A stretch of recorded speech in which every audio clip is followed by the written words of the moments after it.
Okay, Romeo, it's been a long interview. Can you summarise the entire discussion for our audience? Okay, basically, what we've discussed is this.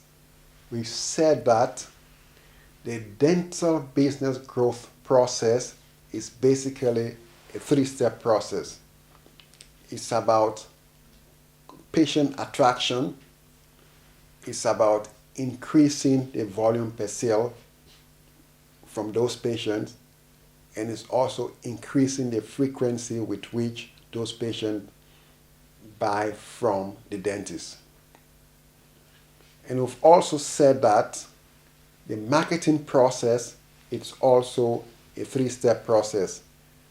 It's about basically crafting a good marketing message. It's about identifying the target market, and it's also about selecting the right media through which to channel the marketing message. We said in order to increase the volume per purchase, what dentists need to do is that they need to view their business not in terms of the services, but in terms of the demand of the patient. They need to focus basically on innovation, demand innovation, and next generation demand. They need to constantly be asking themselves, what else and what next? What else would the patient want? What next would the patient want? What other values can they provide to the patient? This is the question that they need to be asking themselves on a constant basis. Now, in terms of increasing the volume, increasing the frequency with which they carry on transaction, what they need to do is a 7-step process. What we've said is that step number 1 is that they need to have a database of all of the patients, and they need to segment those database into 3 different segments: value of purchase, frequency of purchase, and source of referrals. And they need to grow their own database. They also need to develop a service guidelines to ensure that the services are constant and systematic. They need to start the relationship right from the start by sending the patient appreciation card for visiting the practice.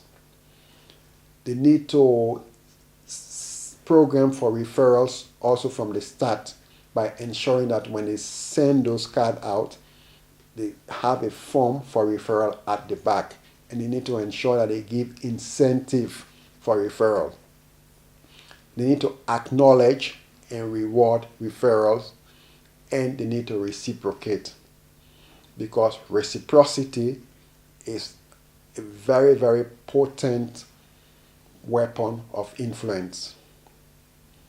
We finally discussed that marketing is psychology and mathematics.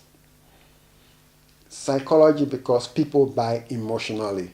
It doesn't matter whether it's the president of the United States or a cleaner in the office, they all buy emotionally. Which is why it's very important that they understand that it's about triggering people's emotions. So they need to have a story, they need to have a star, and they need to have a solution. They should never forget this fact. Facts tells, story sells. So they need to ensure that it's all about emotions, because we are all in a feeling business. It doesn't matter whether the person is a Fortune 500 CEO, he still has feelings, and they need to appeal to the feelings of people. Then they need to understand marketing is mathematics. They need to understand the figures. What is the cost of customer acquisition? So they need to find out how much does it cost us to acquire a patient? What is the lifetime value of the patient? And what is the gap between the initial sales and the time we make profit? Because in the final analysis, marketing is about patient buying. Your marketing is the ability to buy patient. There is no two ways to put it. And your ability to pay more for patient is going to provide you more patient than your competitors. And the only way you will increase your ability to buy more patient is when you know your numbers.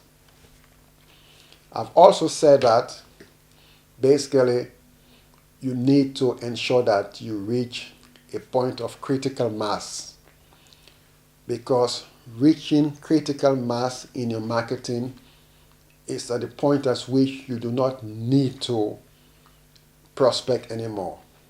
As a business, you cannot reach a point where you say, well, we are not going to sell anymore.